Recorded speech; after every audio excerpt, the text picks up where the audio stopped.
When I first heard of the word breakout, my initial thought was that of Michael Scofield, hoping that a sixth season of Prison Break was out and I was part of it.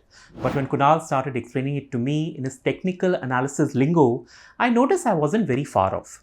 You see, much like how breakout means overcoming a barrier or limitation and achieving some success thereafter, in technical terms, a breakout happens when a stock price closes above a level of resistance that it had earlier struggled with, while a breakdown is a situation where the stock price closes below a level of support it had failed to breach on earlier occasions.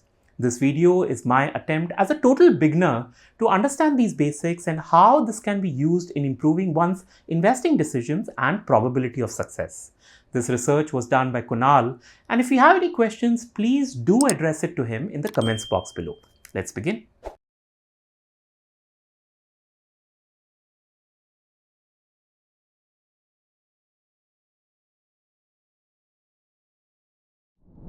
Now, before we get into breakouts and breakdowns, let's understand what a support and a resistance is. So, support is a price level at which an asset or a stock tends to stop falling, and likewise, a resistance is created when the stock price stops rising further. For example, in the case of Tech Mahindra, notice the stock price seems to be getting support at this 900-1000 rupee level, which makes it a kind of safety net for the stock.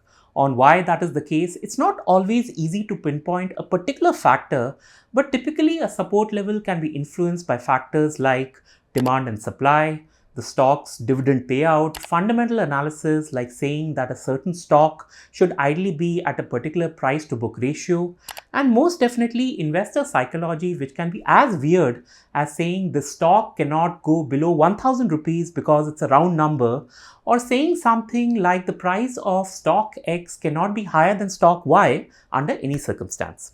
So like everything in the stock market, there is objectivity and subjectivity, but whatever be the case, a support level can be thought of as a good level to buy a stock, as the price at least historically has had difficulty in falling below that mark. When it comes to resistance, let's look at another IT company, Tata Consultancy Services TCS, and in this case, the stock has been unable to cross the 3550 mark for a decent period of time from May of 2022 until as recent as last month. This means the sellers were dominating the stock price at the 3550 price level for more than a year, which then becomes the stock's resistance level. Now, honestly, the drawing of a support or a resistance level is no rocket science, and there are just two steps to it. So firstly, one has to identify at least 2 to 3 data points that the stock price has touched but wasn't able to breach in either the upward or the downward direction. We saw that in the case of Tech Mahindra with a support at 1000 rupees and with TCS, which found resistance at 3550 level. In fact, when I tried it on the Nifty 50, the two circles I have marked shows a price reversal on the 18th of October 2021 and again on the 28th of November 2022, which both display a resistance level. The second and final step is to now align these price points and construct a horizontal line, which I have now marked with a black line. This line need not be straight as I have done it here. It can be slanted as well, but a lot like how this was done for resistance, the support levels can be constructed in a similar manner looking at the V-shaped elements in a chart. In fact, a question one might have, and even I had this query, that is, how do we interpret the distance between the points? And while there is no universally agreed upon measure for this, it's generally accepted that a large distance between points on a resistance or support line is actually good, making it a stronger, distinct and clearer indicator to work with as compared to a smaller gap.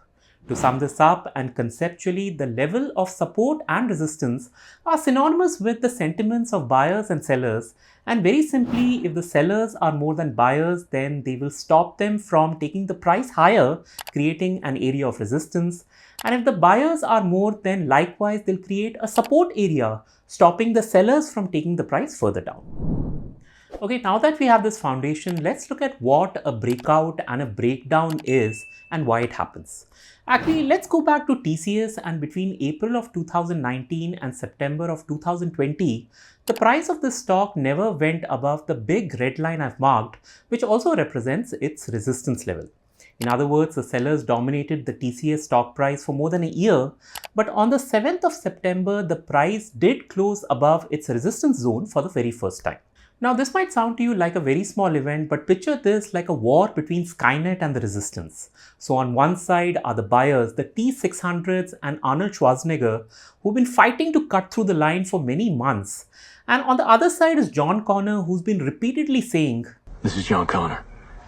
If you're listening to this, you are the resistance."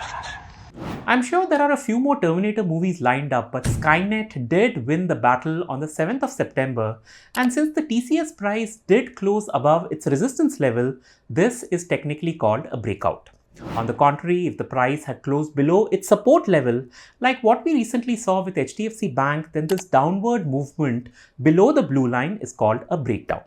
Now, the obvious question is, why are we even talking about this as a strategy?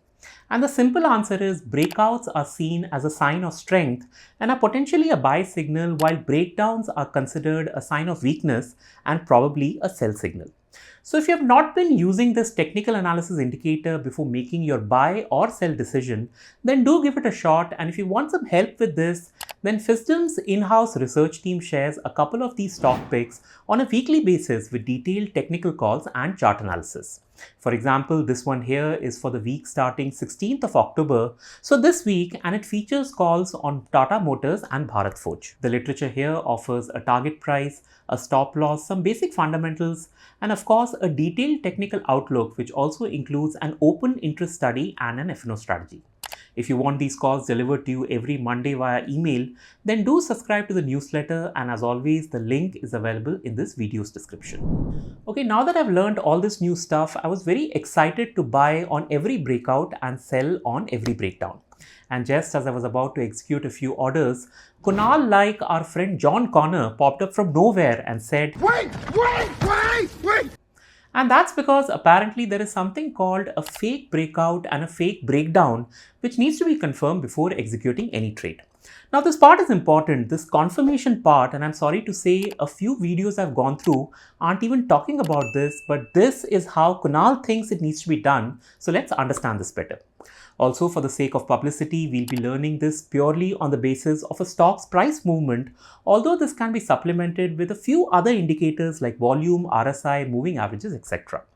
Right, so let's go back to the Nifty 50 example that we discussed earlier, and last year's 28th of November was the first time when the price crossed above its resistance level. So the obvious question any investor would ask is, since the breakout has now happened, is this the right time to buy the Nifty? And the answer to this is no, because now is the time for us to get a confirmation if a breakout has actually happened or not. In fact, let's understand why this is the case and look at it in terms of a couple of scenarios.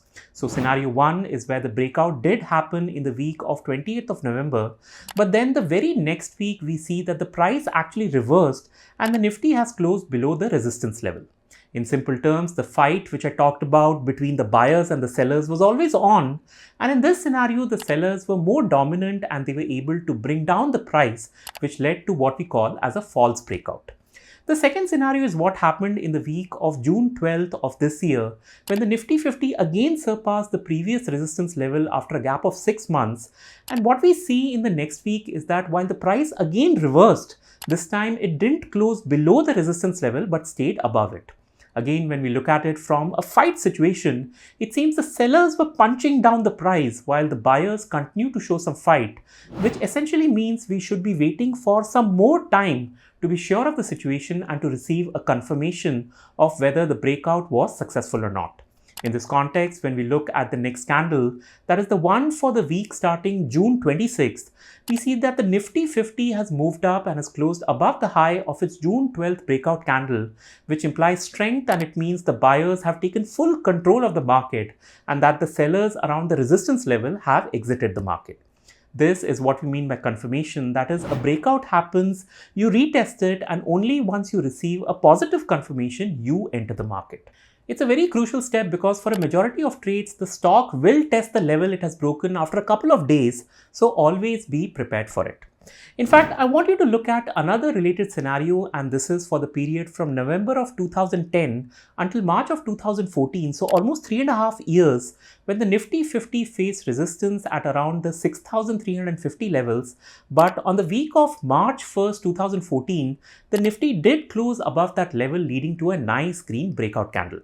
Now notice in the next week, the price went nowhere. Actually, it went slightly down as shown by the small red candle, which means there is confusion amongst the buyers and sellers, and technically this can be designated as a wait candle. A similar situation happened for the next 2 weeks when there emerged a nice green candle and was again followed by a wait candle. But by the time we rolled into the last week of March, the Nifty 50's closing was way above the high of its breakout candle, making it the ideal entry point for investors. Perfect. So let's put this together as a series of process steps. Step 1 is to identify the support and resistance levels, and we've seen how to do that earlier in the video. Step 2 is to decide on the trading time frame, and typically an intraday trader would look at daily charts while investors can make do with the weekly ones. Step 3, and in the case of breakouts, wait for the price to close above the resistance level and for it to give a confirmation, and reverse the concept in case of breakdowns. Step 4 is on when to invest and enter the trade when the price closes above the resistance level but after confirmation.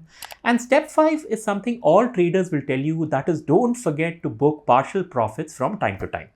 If you want to test this out with some current data, then check out Bajaj Finance, Coal India and Grasim that have given breakouts recently on a weekly time frame, and let's see how these stocks do over the next 6 months. Anyways, the idea behind understanding breakouts, breakdowns, support and resistance is always to improve our probability of success, and I sincerely hope this video has helped you in this regards. I'm sure there is more to learn and I'll continue learning and putting across stuff on my channel. But if you found some value in this video, and even if it helps you reaffirm some of the things that you already knew, then do hit the like button, do share this video with your friends, subscribe to my channel, and I'll see you 3 days from now. Until then.